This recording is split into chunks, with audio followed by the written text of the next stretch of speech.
The blue waters of Kepler 442b had turned red.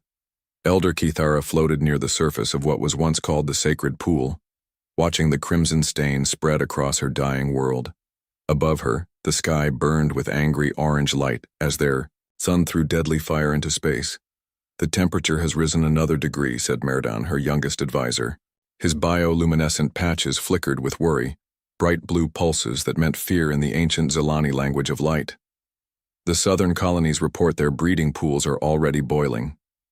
Kithara closed her 3 eyes and felt the weight of 3.2 million lives pressing down on her aged shoulders. The Zelani had lived in these oceans for over 50,000 years. They had built beautiful cities beneath the waves, created art from living coral, and developed a peaceful society that valued wisdom over war. Now their star was killing them all. "Have the Skywatchers received any response to our calls for help?" she asked. Mirdan's light patterns dimmed. "Nothing, Elder. We have sent messages to every corner of space for 3 full cycles. No one answers." The Elder Zelani knew why. 2 months ago, the great ships of the Galactic Consortium had arrived in their system. The aliens inside were unlike anything the Zelani had ever seen. Some walked on land like strange creatures from ancient nightmares. Others floated in metal shells, and a few looked like living crystals. They had studied Kepler 442b with advanced instruments and held long meetings in their massive vessels. Then they had delivered their verdict. "The relocation of your species would require extensive resources," the consortium representative had said. Her name was Administrator Veltar, and she belonged to a species called the Vectron.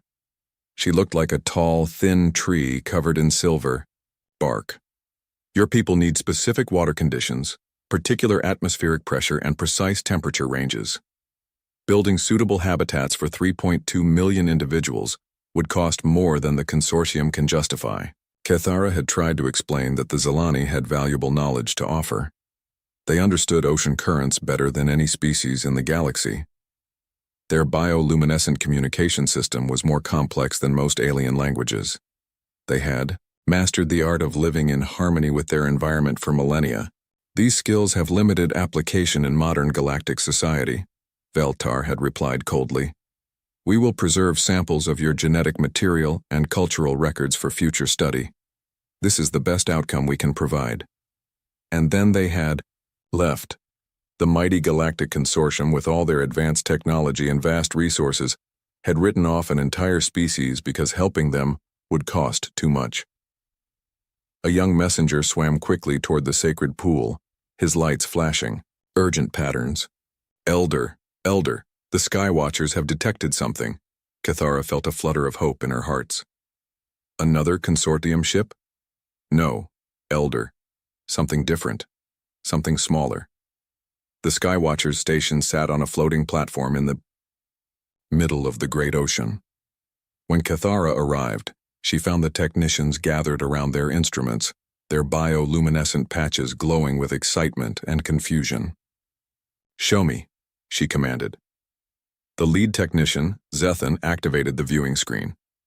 The image showed a single vessel moving through space toward their world. It was much smaller than the consortium ships, sleek and white with strange markings.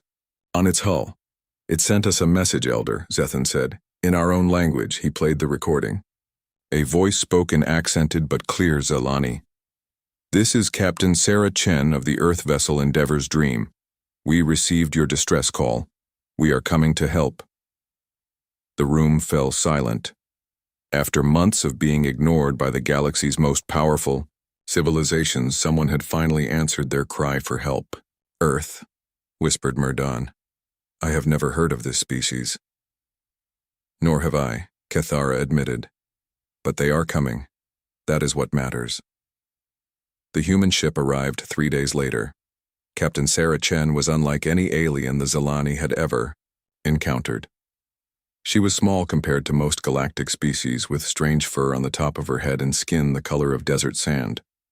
Her eyes were brown and warm, and when she smiled, she showed white teeth. "We're here to help," she said simply as she stood in the specially built water-filled meeting chamber aboard her ship. "Tell us what you need." Cathara studied this strange alien captain. The consortium had sent dozens of officials, all asking about costs and benefits and strategic value. This human asked only how to help. Our world is dying, Cathara explained. Our star grows unstable. The radiation is poisoning our water and heating our atmosphere. We need to evacuate 3.2 million of my people, but we require very specific conditions to survive. Captain Chen listened carefully as Cathara described the Zilani's needs. They required salt water with precise mineral content. The temperature had to stay within a narrow range. The atmospheric pressure needed to be exactly right, or their breathing would fail. That's challenging, Captain Chen admitted. Our ship can maybe take 500 of your people at most, and even then, we'd need to modify our cargo holds extensively. Cathara felt her hope begin to fade. Even these helpful humans could only save a tiny fraction of her people. But, Captain Chen continued, we're not giving up. My crew is already working on solutions, and we're going to call for more help.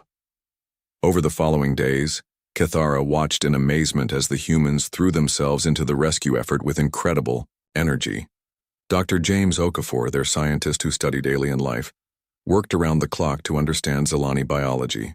Engineer Rosa Martinez began tearing apart sections of their ship to build water-filled chambers. Communications officer Liu Wei sent messages to every human ship in space, asking for assistance. Why are you doing this? Cathara asked Captain Chen during one of their planning sessions. The consortium said we have no strategic value. Helping us gives your people nothing in return. Captain Chen looked puzzled by the question.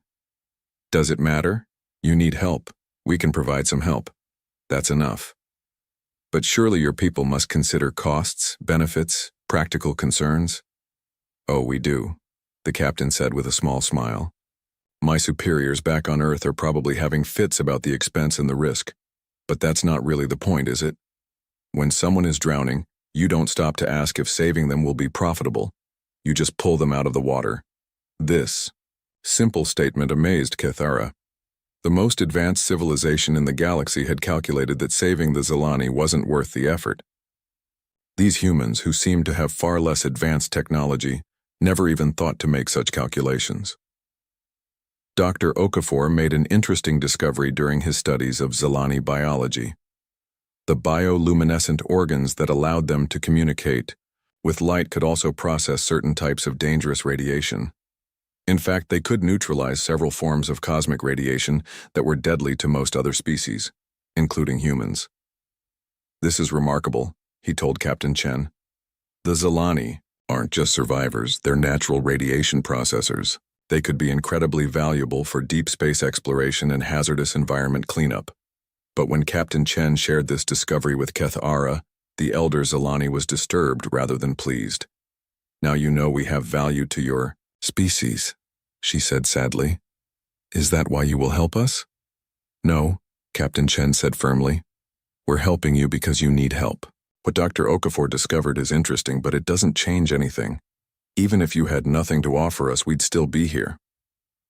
For the first time in months, Cathara felt something other than despair. These strange humans were unlike any species she had ever encountered. They seemed to operate on principles that made no sense from a practical standpoint, but made perfect sense from the heart. As the days passed and the stellar radiation grew stronger, more human ships began arriving in the system. They came from trade routes, exploration missions, and research stations. None were large or powerful, but each brought supplies and expertise. The humans also did something the consortium had never thought to do. They asked the Zilani what they wanted. Where would you like to go? Captain Chen asked. What kind of world would make you happy? We have heard of a water world in the Tau Ceti system, Cathara said. It has deep oceans and a stable star. But it is far from here, and we know nothing of the politics there. Then that's where we'll take you, Captain Chen said. And don't worry about politics. We'll figure that out later. The rescue preparations continued despite growing problems. Equipment failures plagued the makeshift fleet. Food supplies ran low. The radiation from Kepler 442b's dying star interfered with communications and damaged ship systems, but the humans never gave up. When their technology failed, they improvised. When supplies ran short, they shared what they had. When problems seemed impossible to solve, they found new approaches that no one had thought of before. "Your people are remarkable," Merdan told Captain Chen as they watched human engineers welding new support beams into a cargo hold that would house Zilani refugees. "The consortium has resources we could never dream of, but your small fleet has accomplished more in 2 weeks than they did in 2 months. We're stubborn," Captain Chen admitted. "Sometimes that's a weakness. Sometimes it's exactly what you need." The first transport tests were successful. The human ships could indeed carry Zilani passengers safely, though the accommodations were cramped and basic. More importantly, the Zilani's radiation processing abilities helped protect the human vessels from the increasing stellar radiation. "It's like they were designed to be our partners in this," Dr. Okafor marveled. "They can survive radiation that would kill us, and we can provide mobility they lack. Together we can do things neither species could manage alone." But as the rescue fleet prepared for the massive evacuation effort, troubling news arrived. Long-range sensors detected large ships approaching the system, the distinctive energy signatures of galactic consortium vessels. "They're coming back," Liu Wei reported, multiple battleships moving fast. Captain Chen stared at the sensor readings with grim determination. The consortium had written off the Zilani as worthless. Now that humans were interfering with that decision, the galaxy's most powerful military force was returning. "How long until they arrive?" she asked. 18 hours, maybe 20. Kethara felt cold fear spread through her body. "They will stop the evacuation. They cannot allow your actions to set a precedent. If word spreads that some species will help those the consortium abandons, then every worthless species in the galaxy might start hoping for rescue," Captain Chen finished. "Yeah, we figured. That might be a problem." She activated the fleet-wide communication system. "All human vessels, this is Chen. Consortium warships are inbound. We have less than 20 hours to get as many Zilani as possible off this world before things get complicated." "Captain," came a voice from the merchant vessel Bright Horizon. "My crew voted. We're staying until every last Zilani is safe, no matter what the consortium brings." Similar messages came from every human ship in the system. No one was leaving. No one was giving up. Kithara watched these incredible aliens prepare to face the galaxy's most powerful military force to protect her people, and she understood something profound. The humans weren't just offering her species transportation to a new world. They were offering something much more valuable and much more dangerous. Hope. "Elder," Merdan asked quietly, "what will we do if the consortium demands we submit to their authority?" Kithara's bioluminescent patches blazed with fierce determination. "We stand with those who stood with us. If the humans are willing to risk everything for us, then we are willing to risk everything for them." The rescue fleet worked through the night, loading Zilani families into every available space. Children clutched bioluminescent toys while their parents tried to comfort them. Elderly Zilani said farewell to their ancient cities beneath the waves. Everyone understood they were witnessing the end of their world and possibly the beginning of something entirely new. As Kepler 442b's sun continued its violent death throes, casting deadly radiation across the system, two very different philosophies prepared to collide. The consortium believed in cold calculation, practical decisions, and acceptable losses. The humans believed in something much simpler and much more dangerous, that every life mattered regardless of cost. Captain Sarah Chen stood in the makeshift command center aboard the Endeavor's Dream, staring at numbers that made no sense. The holographic display showed the harsh reality of their situation. 3.2 million Zilani needed evacuation, and the combined human fleet could transport maybe 50,000 at most. Even working around the clock, they would need months to move everyone. They had days at best. "The stellar radiation is increasing faster than predicted," Dr. Okafor reported, his voice tight. "With worry, if the pattern continues, the southern continents will be uninhabitable within a week." Engineer Rosa Martinez wiped sweat from her forehead as she climbed out of a partially flooded cargo hold. "I've got 3 more chambers ready for Zilani, Passengers, but the life support systems are already running at 120% capacity. We push them any harder, and we risk losing everything. Chen nodded grimly. Every human ship in the rescue fleet faced the same problem.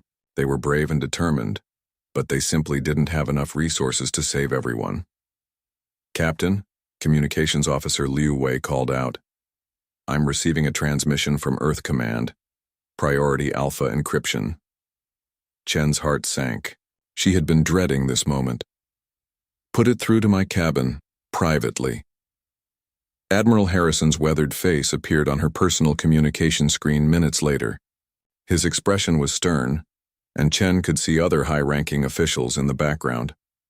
"Captain Chen, what the hell do you think you're doing?" "Sir, we responded to a distress call from a species the Galactic Consortium has already evaluated and dismissed," Harrison interrupted. "Do you have any idea what kind of diplomatic nightmare you're creating? The Consortium has filed formal complaints about human interference in their decisions." Chen felt anger building in her chest.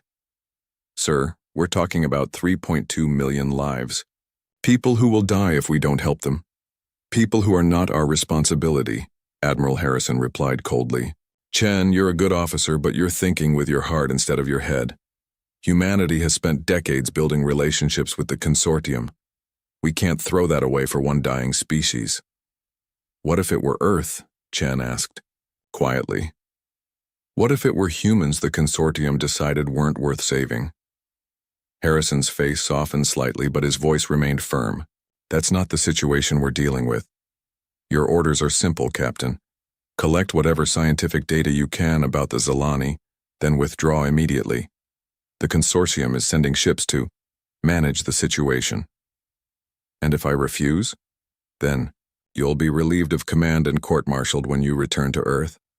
"If you return to Earth," Harrison leaned forward. "Sarah, be smart about this. Don't destroy your career over aliens you've known for a few days." The connection ended, leaving Chen alone with an impossible choice. Follow orders and abandon the Zilani to die, or defy Earth Command and lose everything she had worked for her entire life. She found her senior officers gathered in the main briefing room an hour later. Word had already spread through the ship about Earth's position. "So what are we doing, Captain?" Martinez asked bluntly. Chen looked around the table at faces she had served with for 3 years.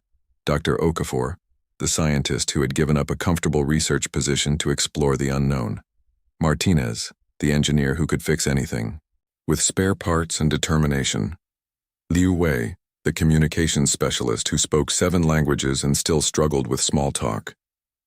Lieutenant Commander James Park, her first officer, who had turned down promotion twice to stay with this crew.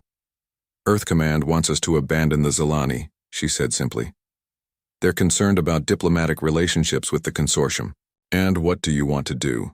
Park asked. "I want to save every Zilani life we can. But that means defying direct orders.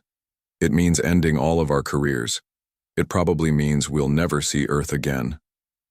The room fell silent. Chen waited, knowing she couldn't make this decision alone. Whatever they chose, they would all have to live with the consequences. Dr. Okafor spoke first. "I've been studying the Zilani bioluminescent communication system. It's the most complex natural language I've ever encountered. They can express concepts that most species need paragraphs to describe with simple light patterns. Losing that knowledge would be a tragedy." "It's not about the knowledge," Martinez said quietly. "I've got 3 kids back on Earth. Little Maria just started school. But if I go home and tell them I left people to die because it was inconvenient to save them, what kind of father does that make me?" Liu Wei nodded. "I joined the exploration. Service to find new life and learn about different species. Doesn't matter much if I let the first species that needs real help just die." Park straightened in his chair. "Captain, I've served with you long enough to know you've already made up your mind. The question is whether we're going to follow you, or not." He looked around the table. "All in favor of staying and helping the Zilani regardless of orders." Every hand went up. Chen felt tears in her eyes. "You all understand what this means? We're probably never going home. We're defying Earth Command and the Galactic Consortium. will be branded as renegades. Better to be renegades with clear consciences than heroes with blood on our hands, Dr. Okafor said simply. Within hours, similar votes were taking place on every human ship in the system. The results were the same across the fleet. Unanimous decisions to stay and help regardless of the cost. Captain Chen broadcast the fleet's decision to Earth Command and the approaching consortium vessels. This is the human rescue fleet. We are remaining in the Kepler 442b system to provide humanitarian assistance to the Zilani people. We do not recognize any authority to abandon sentient beings to preventable death. We will defend our right to offer aid by any means necessary. The response from the consortium came quickly. Admiral Zektar of the Drakmor species, commanding the battleship Hegemony, sent a simple message. Human vessels will withdraw immediately or face military action. The consortium's decision regarding the Zilani is final. Elder Cathara was present in the command center when the message arrived. Her bioluminescent patterns showed amazement and fear mixed together. You would fight the entire galactic consortium for us? She asked in wonder. We're not looking for a fight, Chen replied. But we're not backing down either. Dr. Okafor had continued his research into Zilani biology despite the growing crisis. His latest discovery was remarkable. The Zilani's radiation processing abilities weren't just defensive. They could actually absorb harmful cosmic radiation and convert it into useful energy. Look at this, he said, showing Chen readings from the past week. Every human ship in the system has seen improved efficiency in areas where Zilani passengers are housed. They're literally making our ships run better just by being aboard. More than that, Martinez added, they've been helping with repairs. Somehow they can sense structural weaknesses in metal that our instruments miss. They've prevented 3 potential hull breaches in the past 2 days. Chen realized the implications immediately. They're not just refugees we're rescuing. They're partners. They have abilities that complement our technology perfectly. This discovery led to a breakthrough in the evacuation planning. Instead of trying to cram as many Zilani as possible into minimal space, the humans began integrating them into ship operations. Zilani passengers helped navigate through radiation storms, assisted with repairs, and even improved communication between ships through their bioluminescent signals. It's like they were designed to work with us, Liu Wei marveled as he watched Zilani children playing in the ship's corridors, their light patterns creating beautiful displays that somehow improved crew morale. But the most important development came from an unexpected source. Elder Cathara requested a private meeting with Captain Chen 3 days before the consortium fleet was due to arrive. I have been in contact with other species, she said without preamble. Chen looked puzzled. Other species? I thought you said no one answered your distress calls.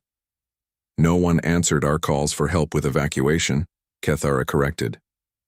But many answered calls for information. Once word spread that humans were actually helping a species the consortium had written off, others became interested. She activated a communication device Chen had never seen before. The holographic display showed dozens of different alien species, all participating in some kind of conference call.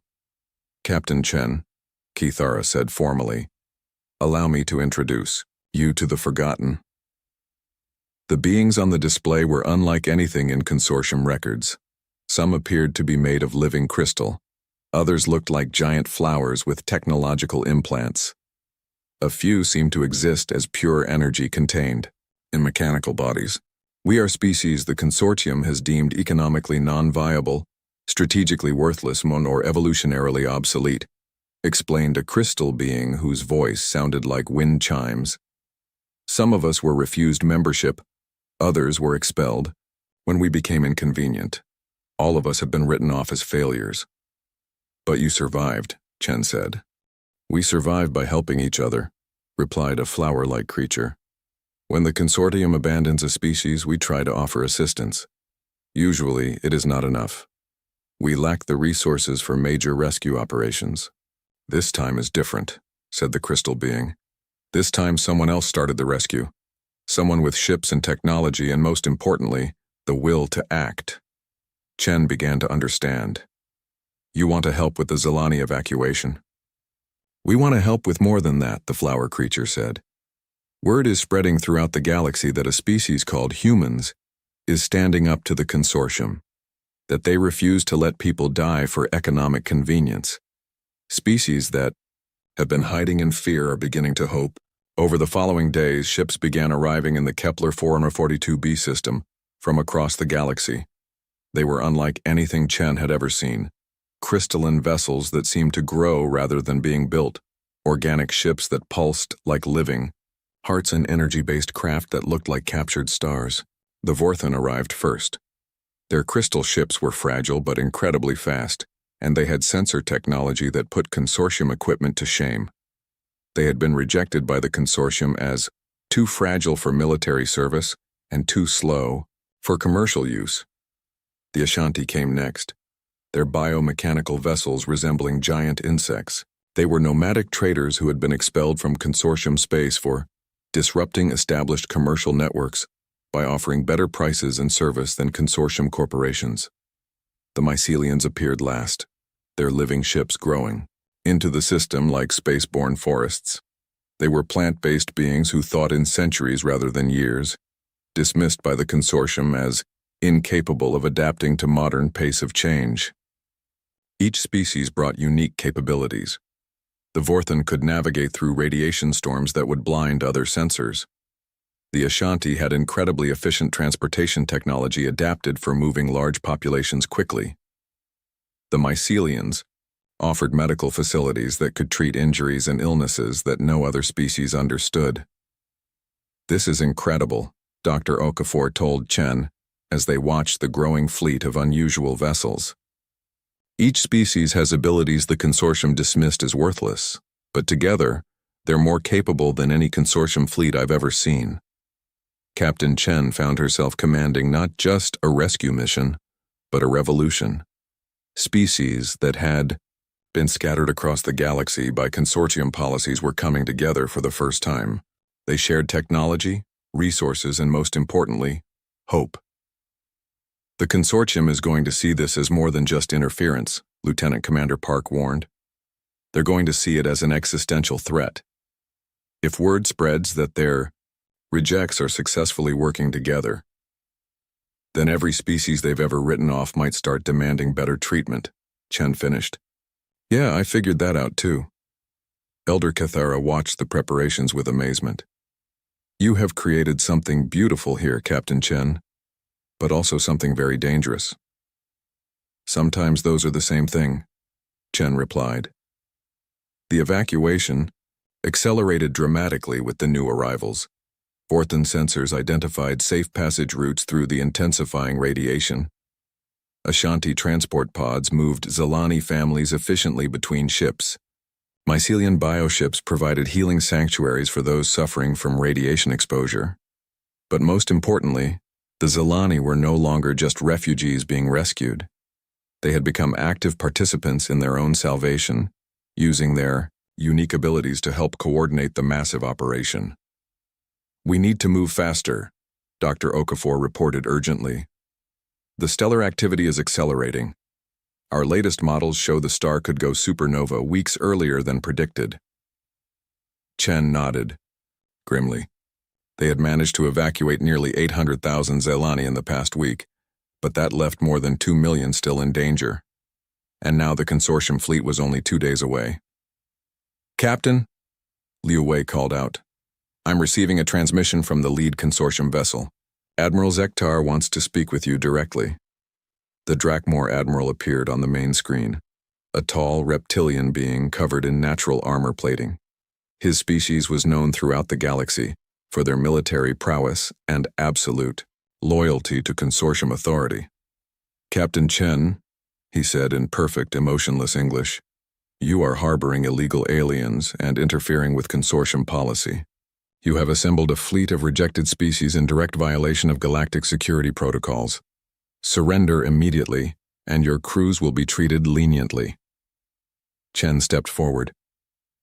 "Admiral Zektar, we are conducting humanitarian rescue operations for a sentient species facing extinction. We have committed no crimes except refusing to let people die. The Zilani were properly evaluated by consortium authorities and found to be non-viable for relocation assistance. Your interference sets a dangerous precedent that threatens galactic stability. The only thing threatening galactic stability is a system that writes off entire species because helping them costs too much, Chen replied. Admiral Zektar's reptilian features showed no emotion.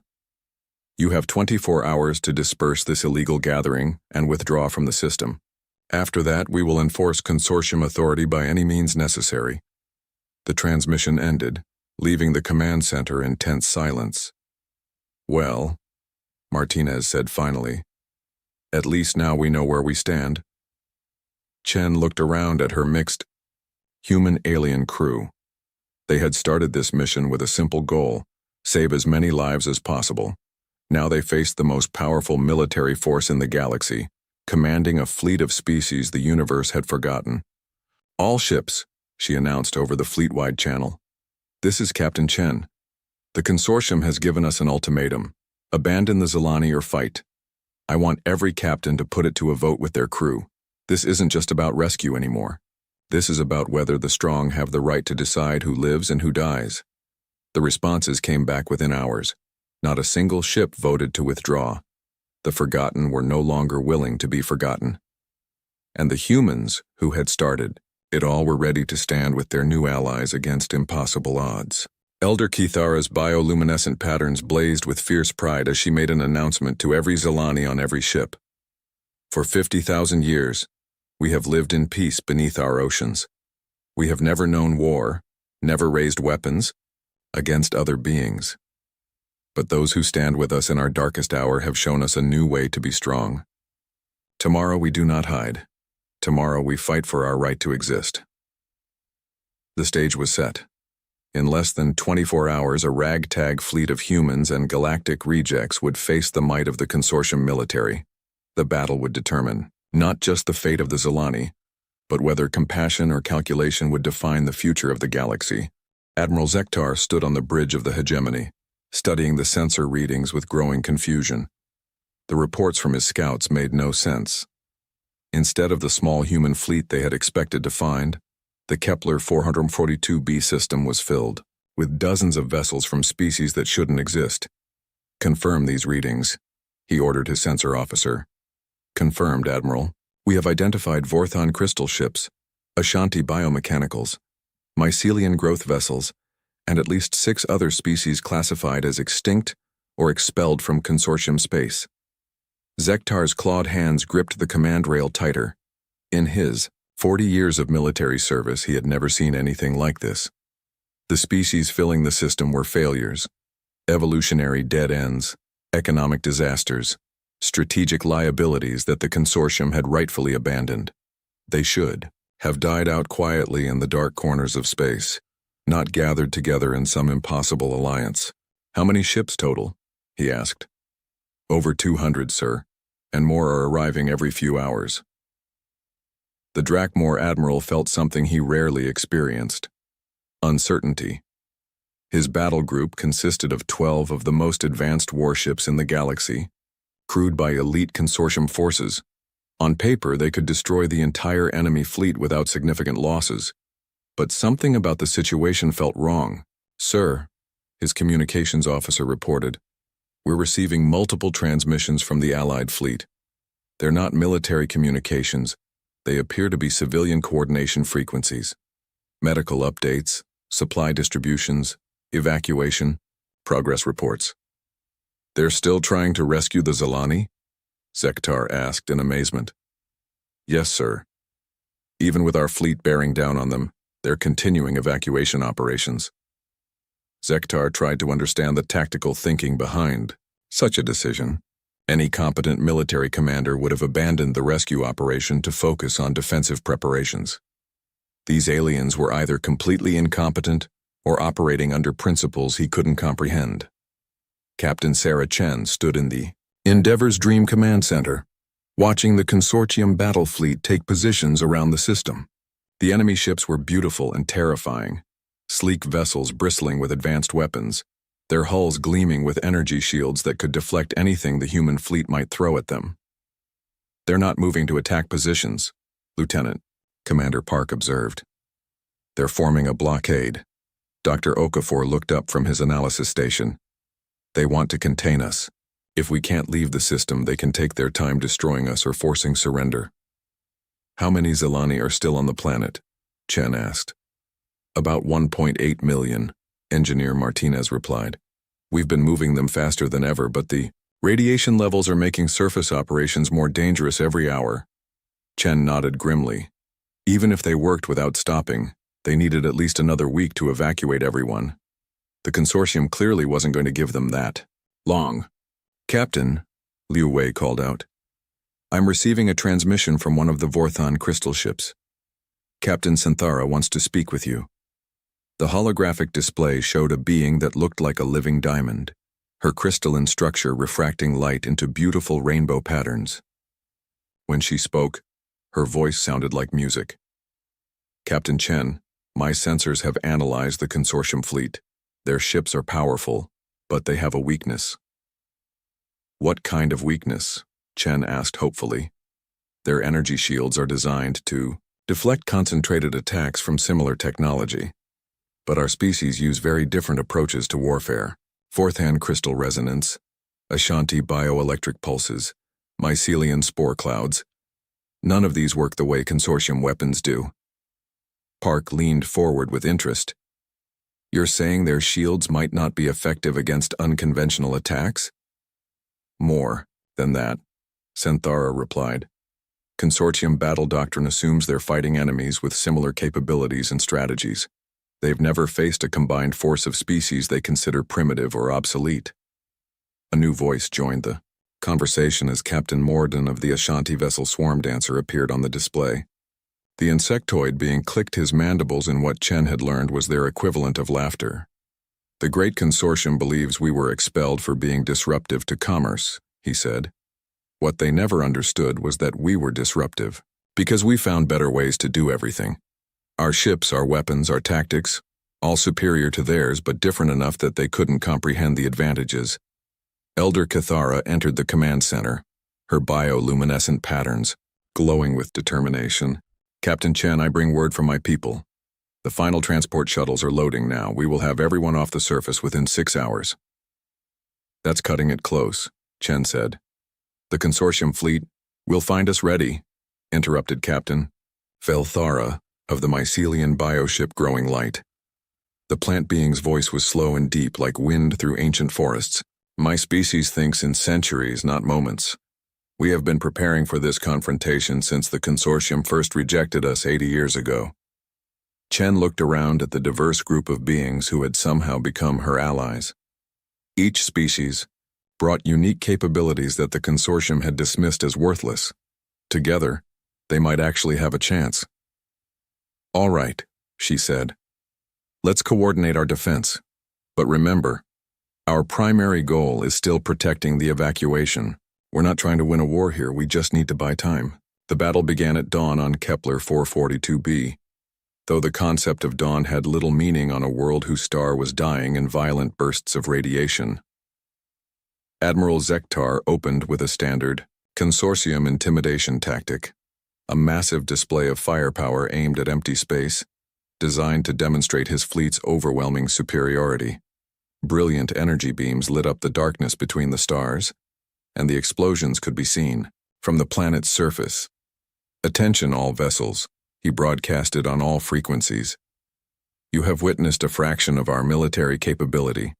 Surrender now, and civilian casualties will be minimized. The response came not from Captain Chen but from Elder Kethera, speaking for all the assembled species. Admiral Zektar of the consortium, we are not your enemies. We are simply people who refuse to let other people die when we can prevent it. If you choose to attack us for this, the responsibility for whatever follows rests with you. Zektar had expected defiance, fear, or perhaps desperate negotiations.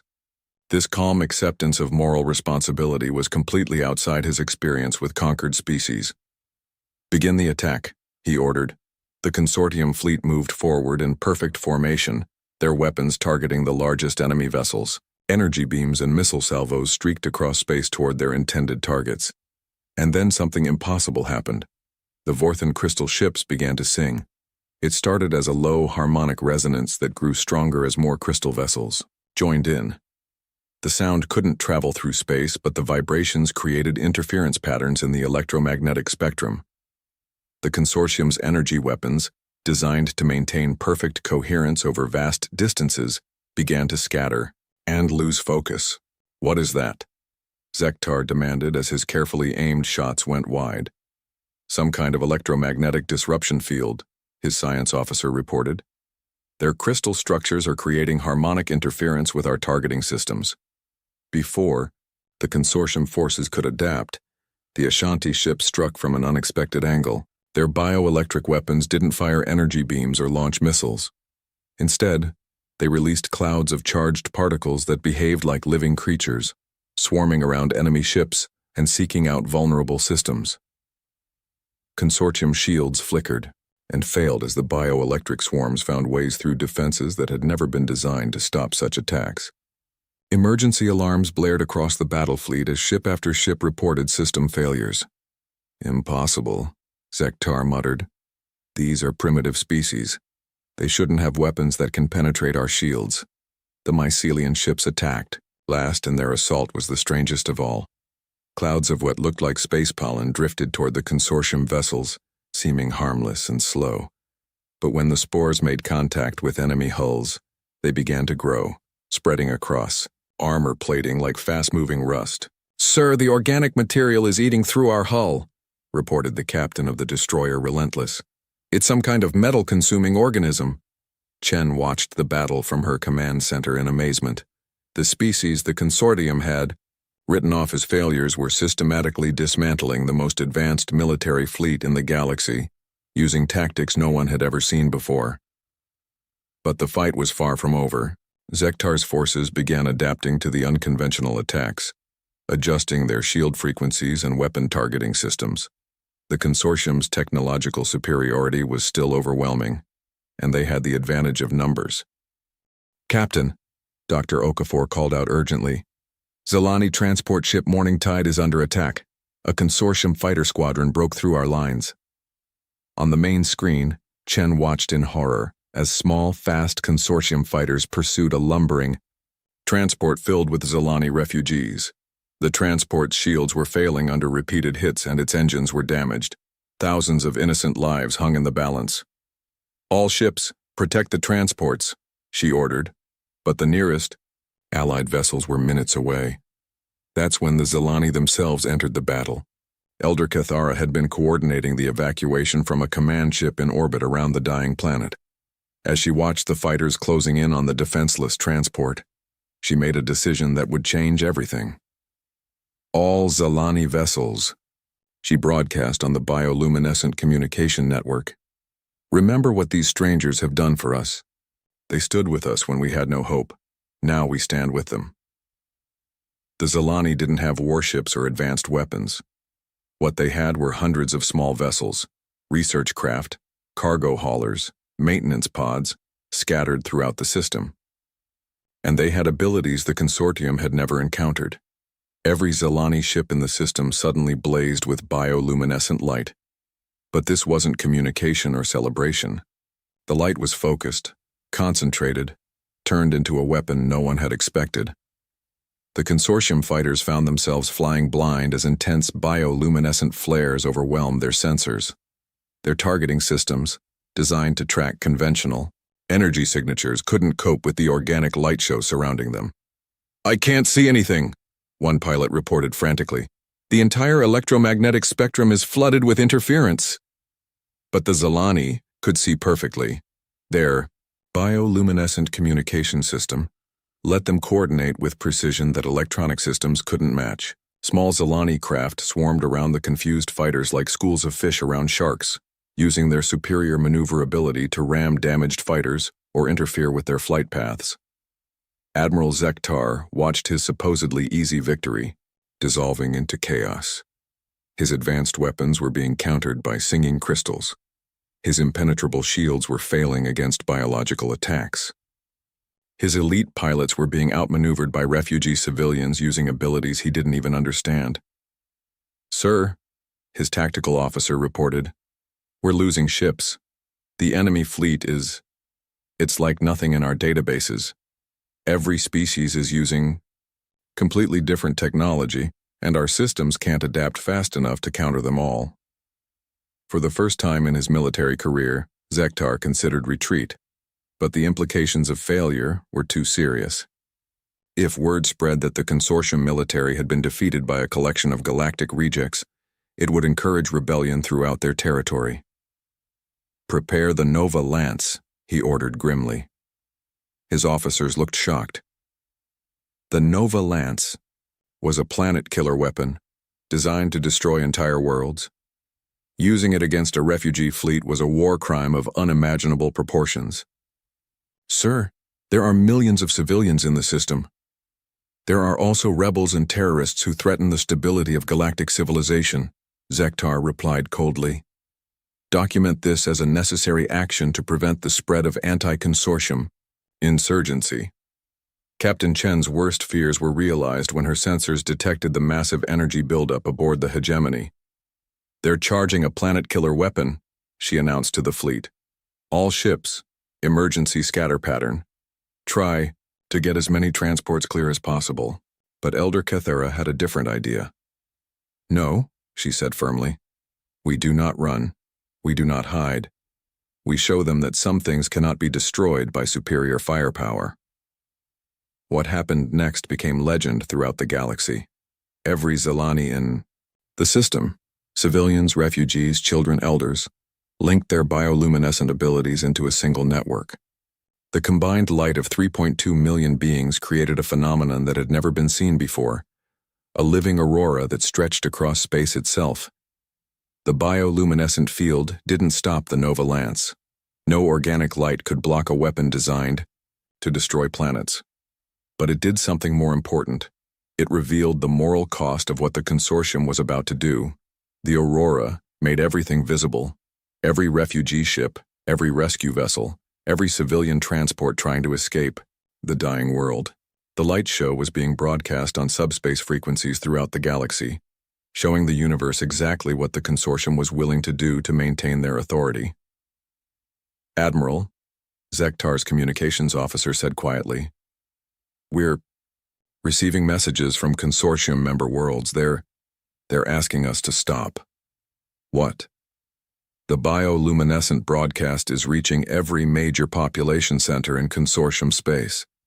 Billions of people are watching us prepare to destroy a rescue fleet. Sir, some of our own member species are calling this genocide." Zektar stared at the magnificent display of light surrounding his fleet. He had come here to crush a minor rebellion, and had instead created the greatest public relations disaster in consortium history. The Nova Lance powered down. "All ships," he ordered reluctantly, "cease fire and withdraw to minimum safe distance. We'll reassess the situation." Captain Chen couldn't believe what she was seeing. The mighty consortium fleet, the most feared military force in the galaxy, was retreating from a battle they could have easily won. "They're leaving?" Dr. Okafor asked, in amazement. "Not leaving," Elder Kethara corrected, her bioluminescent patterns showing complex emotions. "But they are not attacking either. They cannot destroy us without revealing their true nature to the entire galaxy." The standoff continued for 3 more days, as the last Zelani transports lifted off from their dying world.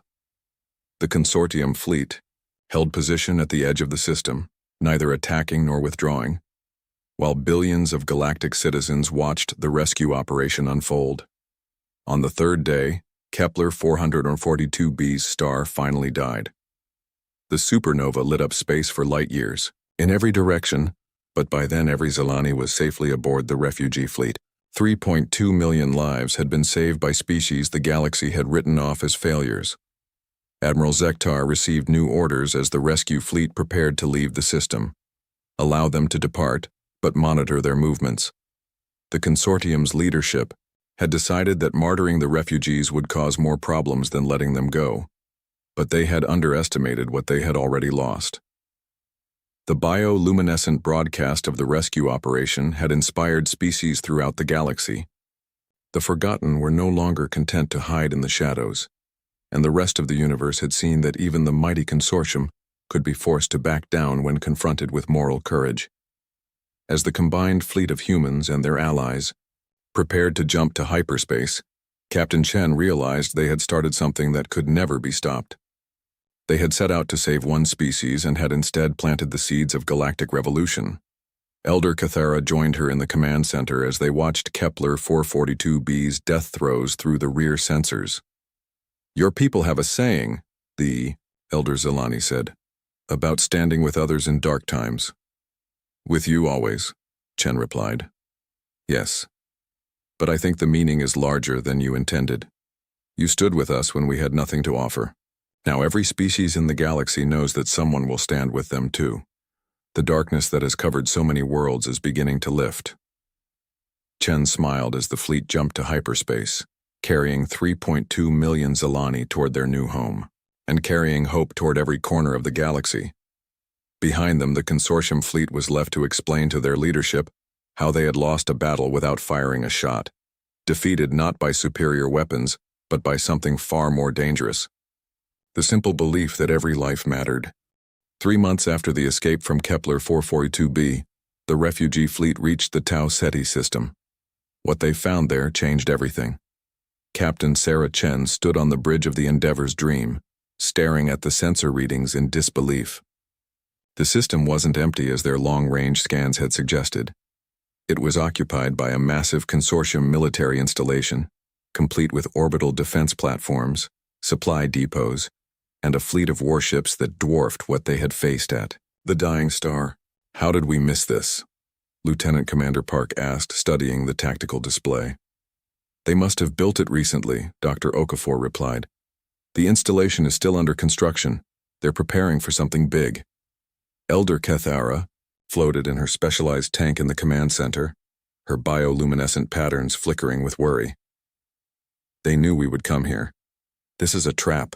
Admiral Zektar had indeed been busy since his failure at Kepler 442b. The humiliation of being forced to retreat from a battle he could have won had cost him his position, but his replacement, Admiral Vexhan, was even more ruthless. The new Drakmor commander had spent months preparing for the refugees' arrival. "Attention, human vessels," Vexhan's voice crackled across all frequencies. "You are entering restricted consortium space with illegal aliens and stolen technology. Surrender immediately or be destroyed." Chen looked around at her mixed crew of humans and allies. The past months had forged them into something more than a rescue fleet. They had become a family, bound together by shared purpose and mutual respect. "What do you think?" she asked the group. Captain Senthara of the Vorthon crystal ship Harmony's Edge appeared on the communication screen. "My people have analyzed their defenses. This installation was built specifically to counter our abilities. They have studied recordings of our previous battle and designed countermeasures. The same is true for us," added Captain Morden of the Ashanti vessel Swarm Dancer. "Their new shields can adapt to bioelectric attacks. Their weapons have been modified to disrupt our flight patterns." Chen felt a cold weight in her stomach. The consortium had learned from their defeat and prepared accordingly. This time there would be no surprise tactics or unconventional weapons to level the playing field. "Captain," Dr. Okafor said quietly, "we're outnumbered at least 5-1. Their technology has been specifically upgraded to counter our capabilities. From a tactical standpoint, this is unwinnable." Chen nodded grimly. "But we're not leaving the Zilani here to be captured or killed." "There may be another option," Elder Cathara said. Her bioluminescent patterns showed complex emotions: fear, determination, and something else Chen couldn't identify. "What do you mean?" "The consortium believes they understand our capabilities based on what they observed at Kepler 442b, but they do not understand what my people have learned from working with your species and our other allies." Over the following hours, as the refugee fleet held position at the edge of the system while the consortium forces prepared their attack, Elder Cathara explained what the Zilani had discovered. Living and working alongside humans and the other rejected species had changed them. Their bioluminescent abilities had always been powerful, but isolation had limited their potential. Now connected to technology and minds they had never imagined, they were evolving rapidly. "We can do more than create light patterns," Kithara explained to the assembled fleet commanders. We can interface directly with your computer systems, enhance your weapons, strengthen your shields, but it will require complete trust between our species. Captain Velthara of the mycelian bioship Growing Light leaned forward with interest. You're proposing a true symbiosis, not just cooperation but integration. The risks are enormous, warned Captain Synthara. If the integration fails during combat, we could lose ships, crews, everything. Chen considered the proposal. They were facing impossible odds against an enemy that had prepared specifically to defeat them. Conventional tactics would lead to certain destruction. But this was something the consortium could never have anticipated. How long would you need to establish the connections? She asked. 6 hours for basic integration, Kithara replied. 12 for full symbiotic bonding. Chen looked at the tactical display showing the overwhelming consortium forces. We don't have 12 hours. They'll attack long before then. Then we do what humans do best, Engineer Martinez said with a grin. We improvise under pressure. The next few hours saw the most remarkable transformation in galactic military history. Zelani technicians worked alongside human engineers, Vorthon scientists, Ashanti pilots, and mycelian healers to create something entirely new. Hybrid vessels that combined the best abilities of multiple species. Zelani bioluminescent networks were integrated into human computer systems, creating ships that could think and react with organic intuition. Vorthon crystal resonance technology was combined with Ashanti bioelectric systems and mycelian organic growth patterns to create weapons that defied conventional physics. But the most important change was in the crews themselves. Humans found their reflexes sharpened by Zelani neural interfaces. Zelani discovered their bioluminescent abilities amplified by human determination. The other species experienced similar enhancements, as if proximity to humanity somehow made everyone more than they had been before. It's remarkable, Dr. Okafor observed as he watched a mixed crew of humans and Zelani working in perfect synchronization. Your species seems to bring out the best in everyone around you. The consortium was wrong about all of us, but they were especially wrong about humans. Admiral Vexhan grew impatient as the refugee fleet's preparations continued. His orders were clear. Destroy the illegal gathering and capture any survivors for interrogation. But something about the enemy fleet's behavior disturbed him. They're not running, his tactical officer reported.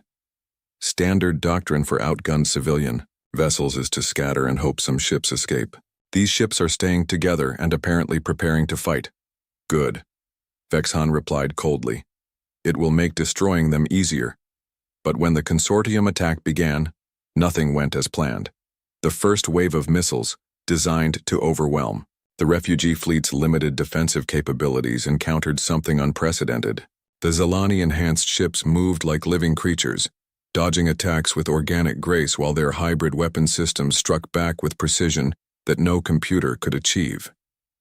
Human tactical doctrine, enhanced by Zelani bioluminescent communication networks, allowed the refugee fleet to coordinate their movements with impossible speed and accuracy. Ships that should have been destroyed by superior firepower instead danced between enemy attacks like schools of fish evading predators. Status report, Vexhan demanded, as his supposedly easy victory turned into chaos.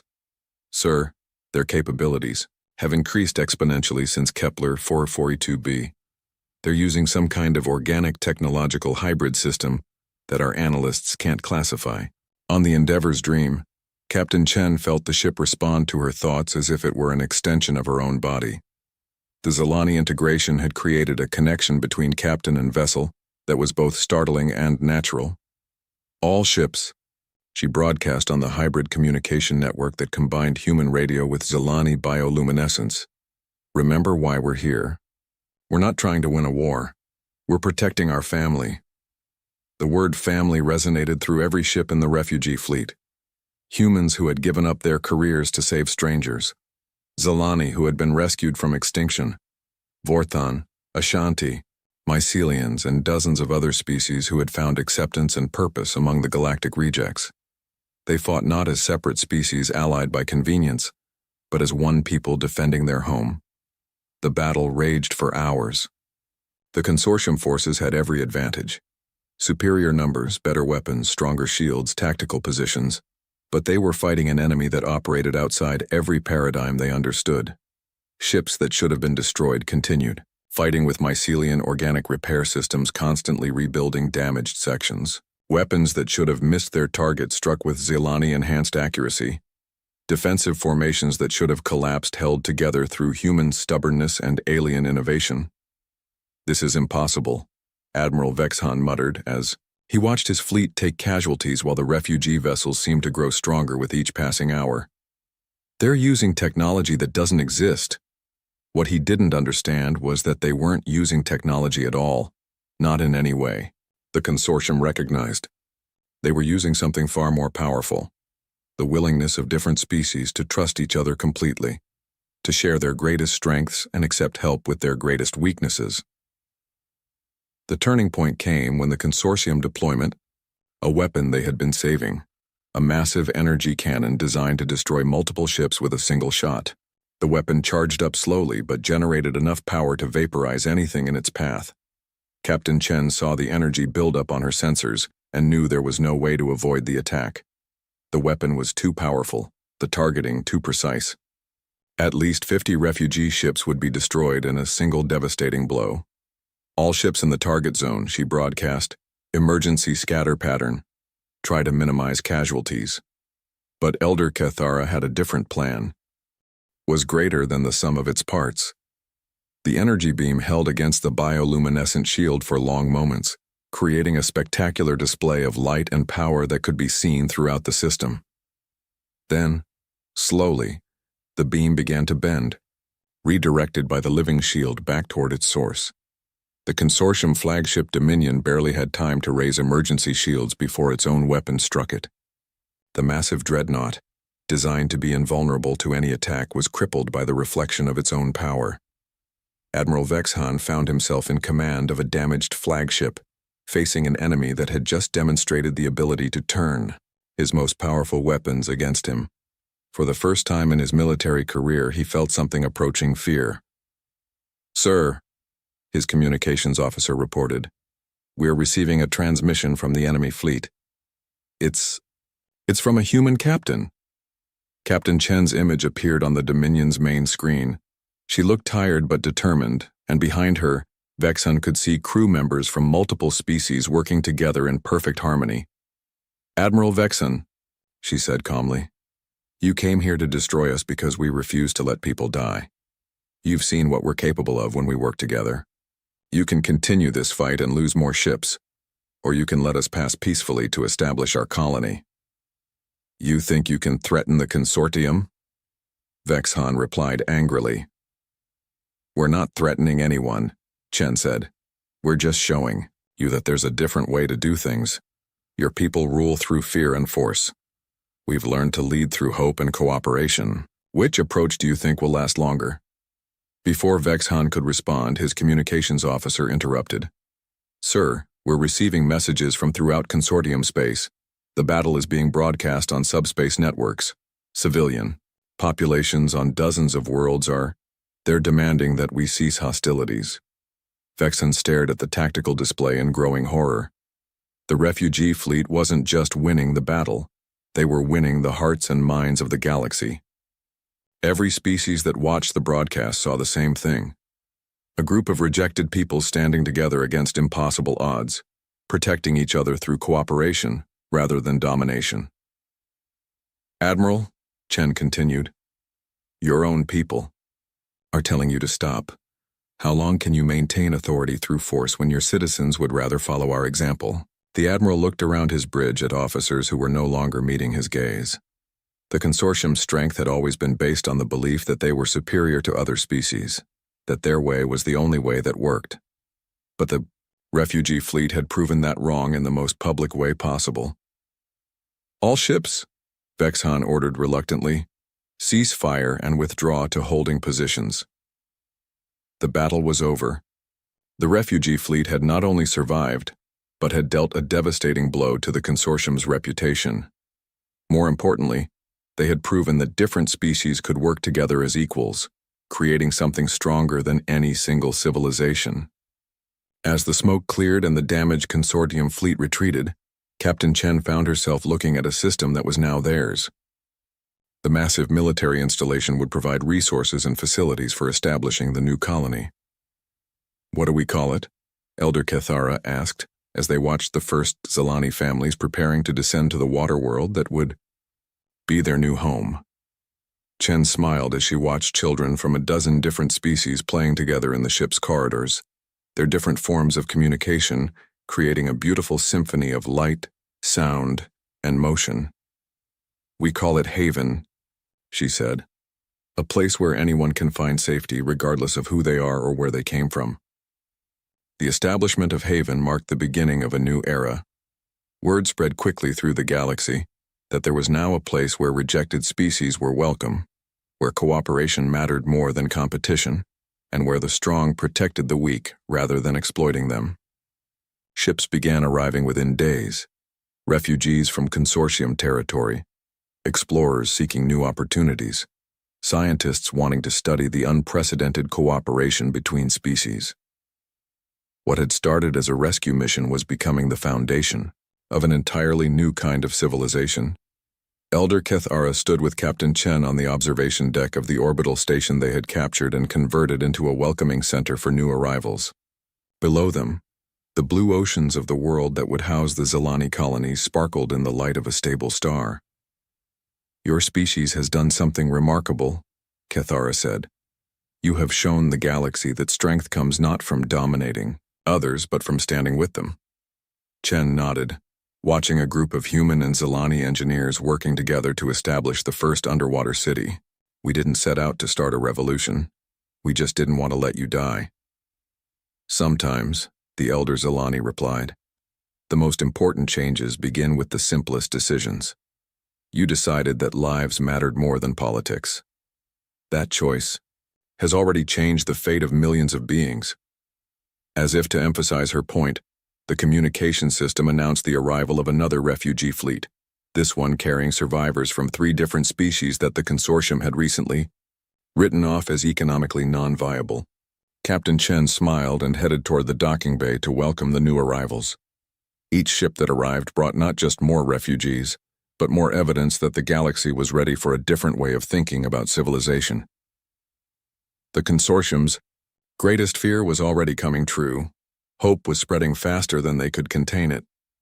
2 years after the Battle of Tau Ceti, Admiral Sarah Chen stood in the Grand Council chamber of Haven Station, watching representatives from over 300 species debate the future of the galaxy. The chamber itself was a marvel of cooperative engineering. Vorthon crystal formations provided perfect acoustics.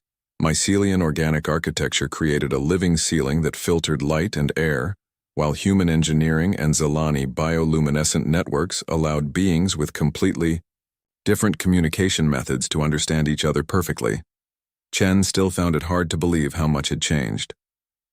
What had started as a desperate rescue mission had become the Coalition of Haven, a growing alliance that now controlled over 50 star systems and welcomed any species seeking a better way of life.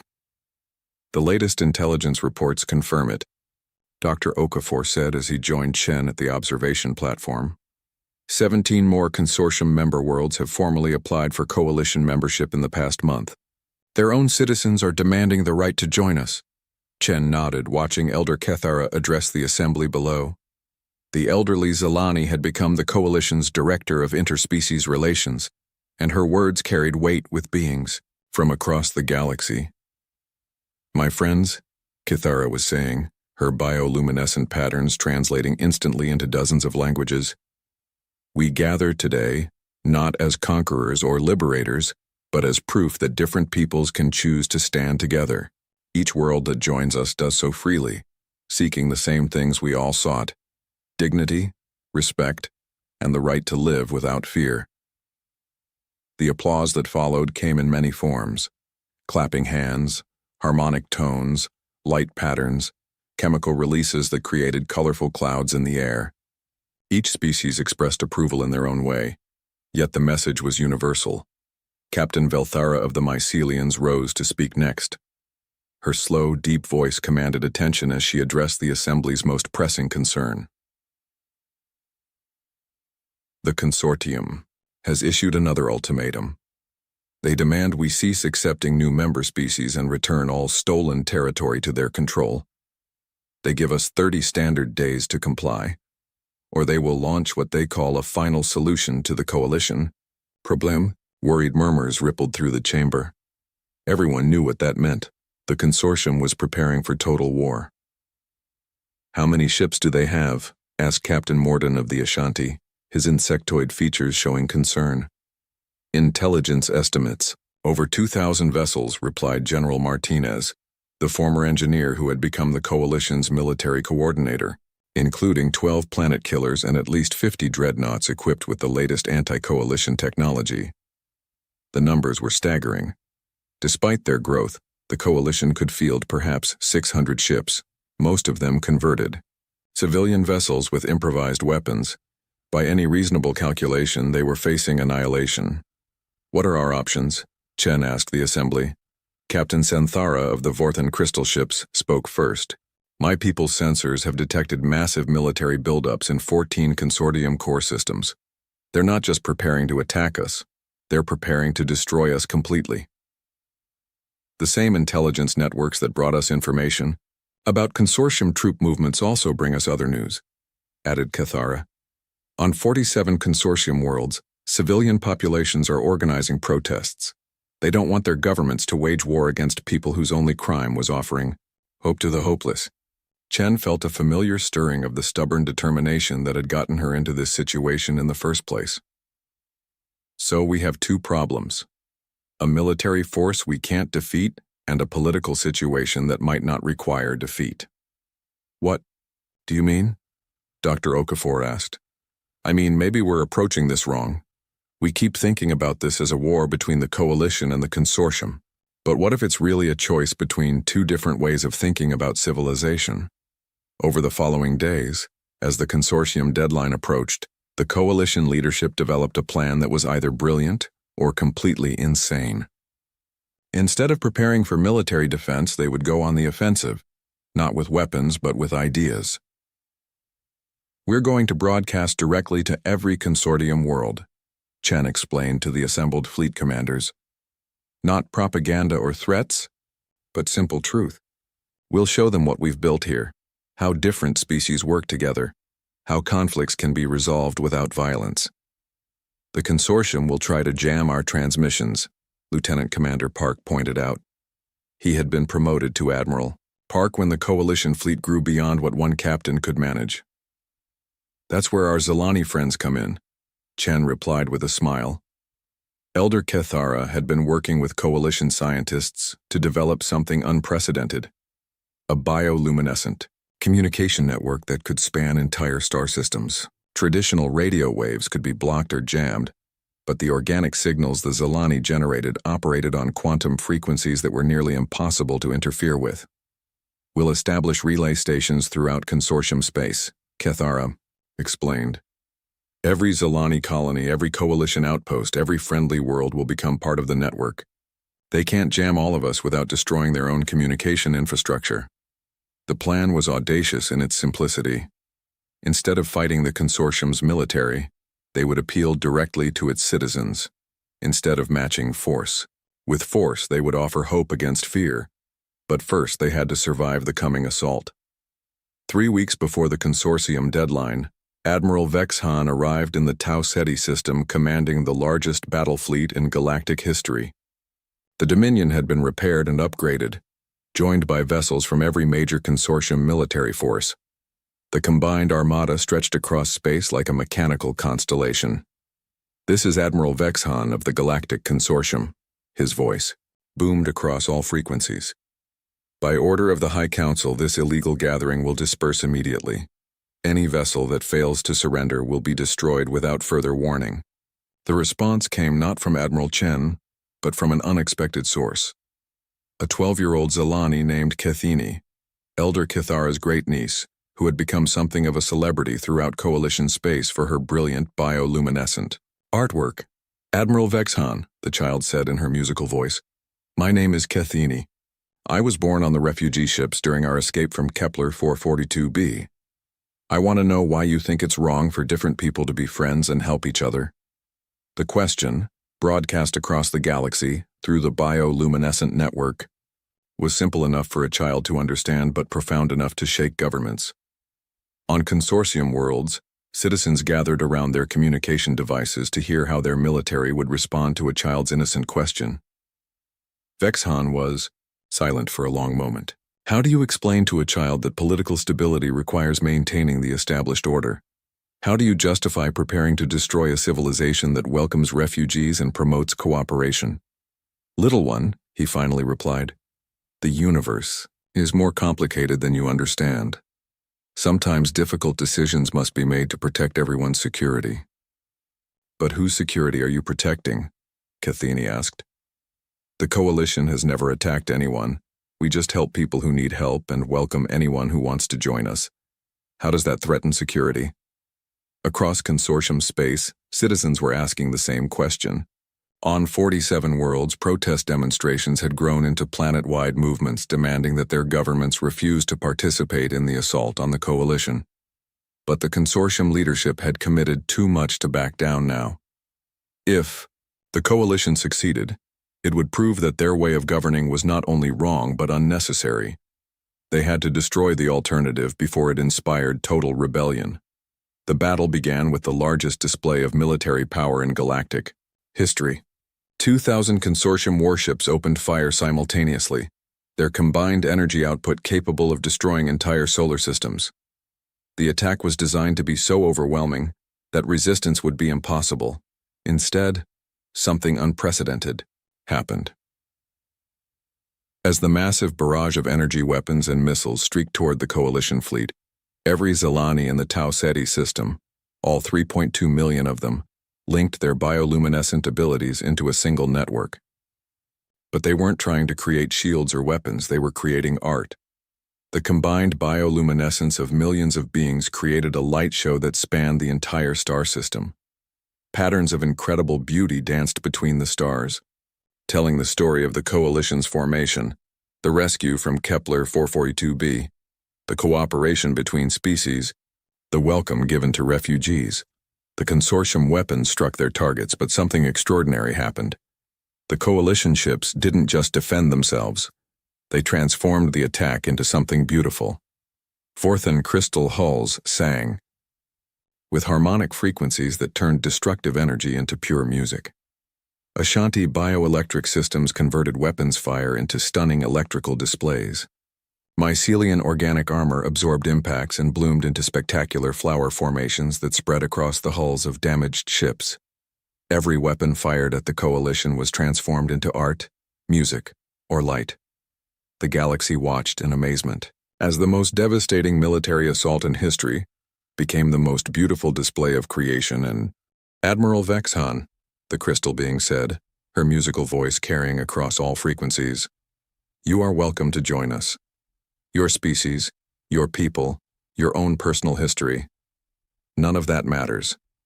If you choose to stand with us instead of against us, we will welcome you with open arms. For a moment, Vexhan felt something he had never experienced: doubt. What if the coalition was right? What if strength really did come from cooperation instead of domination? What if he had spent his entire life serving a system that was fundamentally wrong? But pride and conditioning ran too deep. I am a Drakmor warrior, he replied. I do not surrender to inferior species. Then you misunderstand what we're offering, Elder Kithara said gently. We're not asking you to surrender. We're asking you to come home.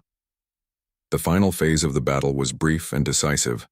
The handful of ships that remained loyal to Admiral Vexhan found themselves hopelessly outnumbered by their own former allies. Coalition vessels, crewed by mixed species working in perfect harmony, stood alongside consortium defectors who had chosen hope over fear. Admiral Vexhan's flagship, the Dominion, fought alone against impossible odds until its weapons were disabled and its engines crippled. As rescue ships moved in to evacuate the crew, Vexhan made one last desperate attempt to complete his mission. If I cannot destroy you, he transmitted to the coalition fleet, then I will deny you this victory. The Dominion's self-destruct sequence began counting down, its massive explosion designed to take out every ship in the immediate vicinity. But the Coalition response was immediate and coordinated. Mycelian bioships surrounded the doomed dreadnought, their organic hulls absorbing and containing the blast. Fourth-hand crystal vessels sang harmonies that disrupted the explosion's energy patterns. Human ships coordinated the rescue operation, while Zalani bioluminescence guided evacuating personnel to safety. When the smoke cleared, the Dominion was gone, but every member of her crew had been rescued. Even Admiral Vexhan found himself aboard a Coalition medical ship, being treated by doctors from 6 different species working together to save his life. "Why?" he asked Admiral Chen when she visited him in the medical bay. "I tried to destroy you. Why save me?" Chen sat down beside his bed, looking tired but peaceful. "Because that's what we do. We don't abandon people, even people who were our enemies a few hours ago. Especially not them, actually." Vexhan stared at the ceiling, trying to understand a philosophy that made no sense according to everything he had been taught. "The Consortium will never accept this. They'll keep sending fleets until you're destroyed." "Maybe," Chen admitted. "But I don't think so.